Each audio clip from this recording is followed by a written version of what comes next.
Bismillahirrahmanirrahim. Assalamualaikum warahmatullahi wabarakatuh. Halo teman-teman, perkenalkan nama saya Jenny Astari Jannah. Saya dari Prodi Bahasa dan Sastra Arab semester 6. Di sini saya akan bercerita tentang sejarah dari salah satu tokoh sastrawan Arab. Siapa tokohnya? Mari kita simak video ini. Jakarta dalam mata seorang novelis Arab.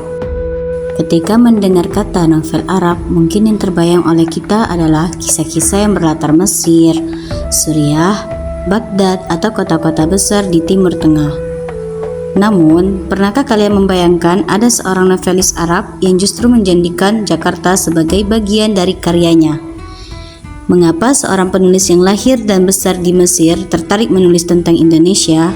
Apa yang ia lihat dari Jakarta hingga mengabadikannya dalam sebuah novel? Untuk menjawab pertanyaan tersebut, saya akan mengajak kalian mengenal seorang sastrawan Arab modern, yaitu Najib Kailani.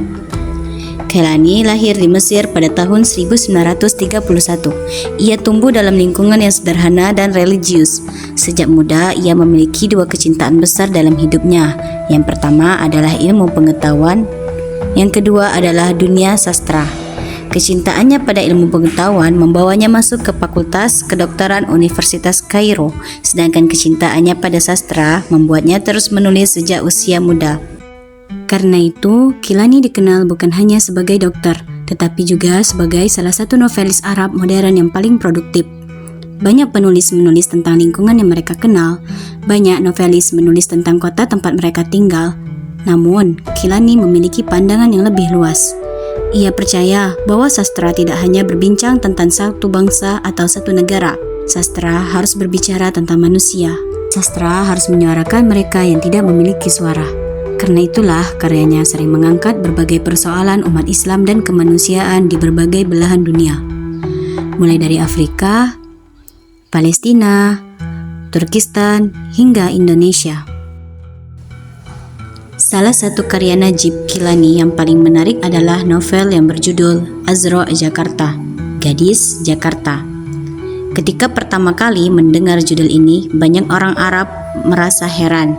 Mengapa Jakarta? Mengapa bukan Kairo? Mengapa bukan Alexandria? Mengapa bukan kota-kota Arab lainnya? Melalui novel tersebut, Kailani berusaha menggambarkan pergolakan sosial dan kehidupan masyarakat Muslim Indonesia pada masa yang penuh perubahan. Ia melihat Indonesia bukan sekedar negara yang jauh.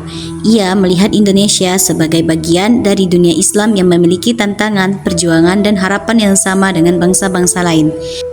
Inilah yang membuat Najib Kailani berbeda. Ia mampu menghadirkan Jakarta ke dalam sastra Arab.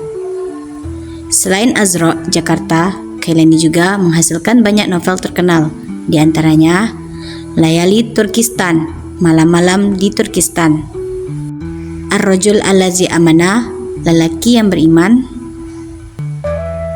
Malhaman Al-Ahqab, karya yang menunjukkan kemampuan memadukan sejarah, nilai keislaman, dan unsur sastra dalam satu cerita yang menarik. Yang membuat karya-karya Kailani disukai banyak pembaca adalah karena ia tidak hanya bercerita. Ia selalu menghadirkan pesan di dalam karyanya, seperti keimanan, perjuangan, keadilan, kemanusiaan, dan keteguhan menghadapi cobaan. Karena itu, karyanya tidak hanya dinikmati sebagai hiburan, tetapi juga sebagai sumber inspirasi. Jadi, kesimpulannya, ketika kita mendengar judul Jakarta dalam mata seorang novelis Arab, sesungguhnya kita tidak hanya berbicara tentang Jakarta. Kita sedang melihat bagaimana seorang sastrawan Arab dari Mesir mampu memandang dunia dengan kepedulian yang luas, hingga menjadikannya kisah dari berbagai bangsa menjadi bagian dari karya sastranya. Itulah Najib Kailani, seorang novelis yang membuktikan bahwa sastra tidak mengenal batas negara, karena pada akhirnya sastra selalu berbicara tentang manusia. Nah, jadi bagaimana teman-teman? Sudah tahu kan sejarah dari tokoh sastrawan Arab tersebut? Mungkin cukup sekian cerita dari saya. Saya akhiri, wabillahi taufiq wal hidayah. Wassalamualaikum warahmatullahi wabarakatuh. Bye-bye.